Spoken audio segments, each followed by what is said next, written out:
What is going on, guys? This is All Gaming with my review of the七つの大罪episode 2. And this episode right here, it was actually pretty simple, but we did make some good progress in the story. So right now, Meliodas, Elizabeth, and Hawk, they are now at this new village.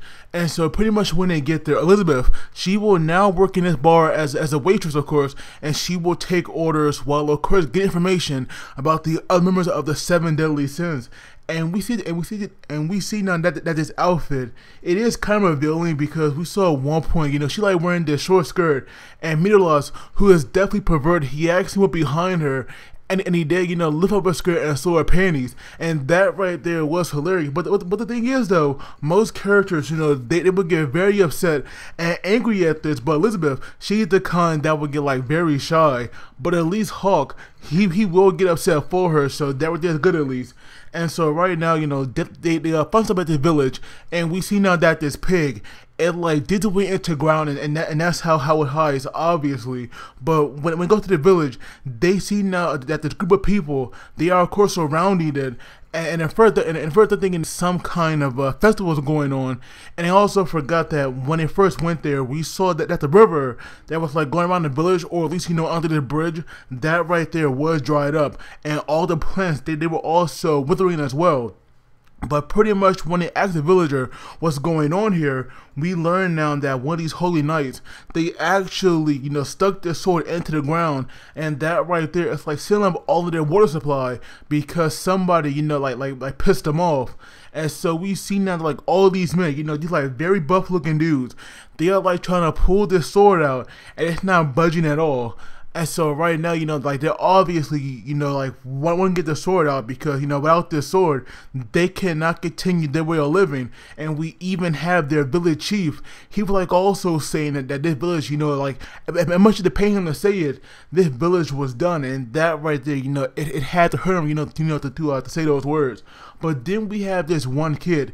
His name is Mead, and so pretty much, he was like he was like making fun of them, saying that like they were all trying to pull this sword out, but all he had to do was like ask one of his friends of the 7 deadly sins, and they could have pulled that sword out. And obviously, it's because of Mead that the holy knight was like pissed off in the first place, and that's why he stuck his sword in the ground. So obviously, right now these people, they're not happy with this kid, and we even have these other children saying how they hate him, and one of them threw a rock, but like rather than like hitting Mead, they actually hit Meliodas.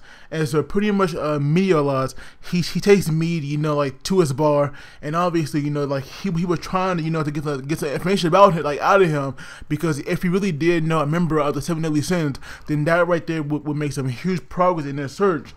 And so we see that at first Meliodas, he was going to bribe this kid with some food, but Mead wanted the food first. And I was so glad that he got to regret that, because when he took a bite of the chicken, and even though it definitely looked really good, obviously it did taste horribly.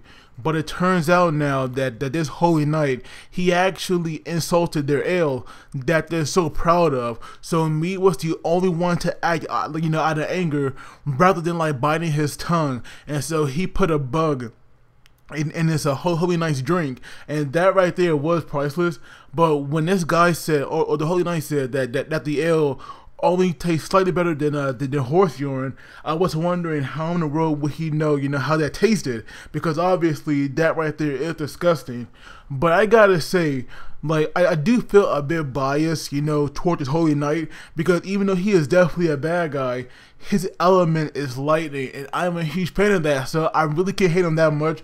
So I will be a little biased with him, throughout the series, because obviously, just like Holy Knight, he has not fought Meliodas yet, so obviously he will be around for quite a while, probably, or at least till next week, because in the preview, we did see him fight Meliodas in the forest, or at least attacking him.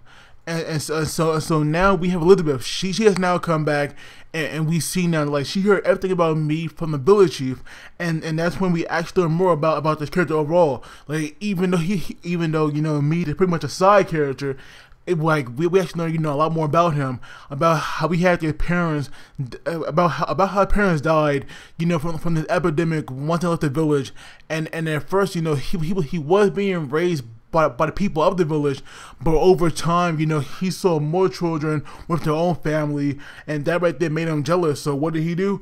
He started making up all these lies, and obviously, he also started pulling pranks as well. But we see now that Elizabeth, she also does something very similar. Like apparently she is not really the daughter of the king, and so we see now that to get the attention when she was younger, she climbed just like very high tree. But this king was like so scared, and even though he had never done it before, he actually climbed up after her. And he also forgot that when the episode first started, we also got this scene of where these knights, where they were trying to break in to get the king and Elizabeth, and the king told her to leave, and that right there was like definitely nice to him. That right there was like definitely nice to look out for his daughter like that, because we saw her escape through this slightly small secret passage, but overall she still she was still able to escape from there, which is definitely good, obviously. And so pretty much, after learning more about Elizabeth, because we see now that when her father was like coming after her, he actually fell and he got pretty hurt. And so even though that happened, we see now that even to this day, Elizabeth does feel pretty guilty about it, because we saw that when he was in his bed, she was right there by his side. So that right there was nice. And so while they were all talking, we could hear this like very loud commotion coming from the from the village. And so of course Mead, since he does live there, he was the first one to head toward it. And so we learn now that these knights, these freaking bastard fodder knights, pretty much they were actually plotting to actually raise their taxes by 10 times if they could not pull their sword out. And obviously this village, it would definitely not be able to make Mead's end, because if they can't get the water, then obviously they cannot make their ale, which is their biggest selling thing. Because we see on the even Meliodas, like even he had that in that bar, and he knew how good that ale is. So obviously they definitely need to pull that sword out. But we have Mead here, and even though he was only a kid, we see that he was trying so hard to pull this sword out. And so eventually we have all these people just insulting him, calling him any of this stuff and telling him to pretty much get out of here. But we see now that the village chief, he finally grew up here, and we see that like he had called out all these people, because Mead was the only one to do anything when the Holy Knight insulted the ill like that. And so that right there finally brought everyone, like back to how they should be. And eventually, they were all trying to pull this sword out. And once again, we have all these buff dudes. They were like trying so hard, and you have those knights over there, to like laughing at them. But eventually, the rope, like they all do snap, and the sword did not even budge an inch. But we do have Meliodas, who finally came there, and we see that he actually stole these mugs from these knights, because he was saying that if they were going to insult this alcohol, because they did call like cheap beer, then they had no right to even drink it. And so so Mead drunk it himself, and I believe he said something about not having any cash to pay for it. And so he said that the way he would repay them, and we see now that like in an instant, it was just so easy for him. He had pulled out that sword, and that right there was like freaking brilliant. I definitely like that. And when he dropped the sword in front of those knights, they quickly ran out of there with their tail between their legs, because that right there was just amazing. How one person, a kid no less, because people do consider me as a kid because of his body size. And so we see that once those knights had ran away, everything returned to normal, because we saw now that the water came back. They can obviously continue to make their living, which is definitely good. And so we see that eventually like all the men and even the women, I'm guessing they had like some kind of party at Meliodas' bar. And we even see that like some of them were trying to eat the food, but Elizabeth, who was like waitressing for the first time, she was like making a mess. Not only did she like spill drinks, like mess up food as well, but we saw just like a very adorable side to her when she fell, and that right there was nice. But then we have Mead like calling her out about never doing a chore in her life, and that right there was obvious, because she is a princess, so why in the world would she do chores? But we see now that when Mead was acting high and mighty, we have this older woman threatening him to like drop him off in front of this forest. I believe it's like the White Forest of Dreams. Like I believe that was the name, but I'm not really sure. Obviously, you know, I will look it up because that right there will play a very important role in next week's episode. But we see now that when those knights do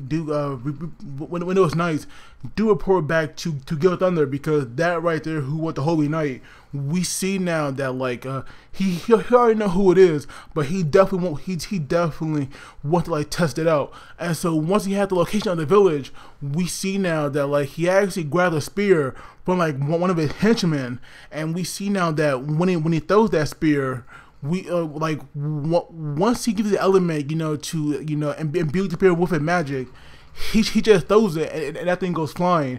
And so eventually, you know, Meliodas, he does sense that, and we see that like he walks up for a moment, but obviously, you know, he does join Elizabeth, who was kind of like sulky for a moment, because like she was just so unsure if this right here was like the right thing to do, and she was kind of like doubting herself, you know, about doing this.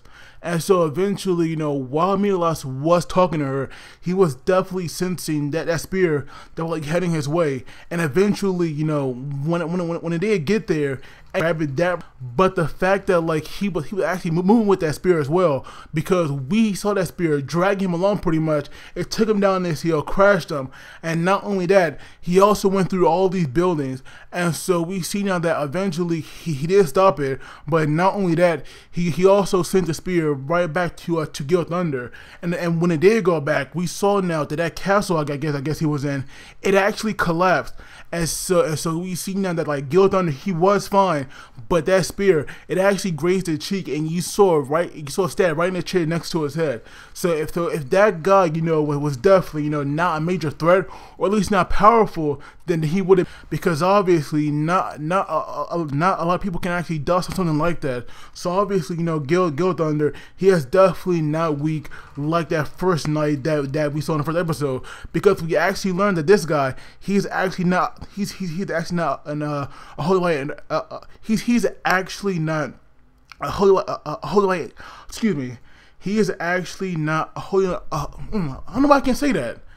He is actually not a holy light at all. There we go. And so because of that, you know, this guy right here, like now we learned, I believe his name was like Lord Tidwig.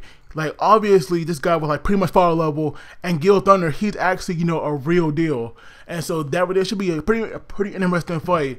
And even Meliodas, he can definitely recognize when he should get out of there. And so it seems that right now they will go into that forest, because even Holy Knights, you know, won't go in there. And that's when Meliodas, you know, come to the realization that a member of the Sins could be there. So that right there is where they will go next week, and we see what the episode ends. We see a girl, and you know, and we see the mark of a serpent on her leg. So obviously, you know, she is definitely a member of the 7 deadly sins, and we will see her next week. So that right there, you know, will be good. But the episode itself, it was definitely good build up. We got some pretty good progression, and next week it will seem that we'll get, you know, some action as well, with like a pretty good fight between Meliodas and Gilthunder. And so for this episode, I'm actually going to give it an 8 out of 10.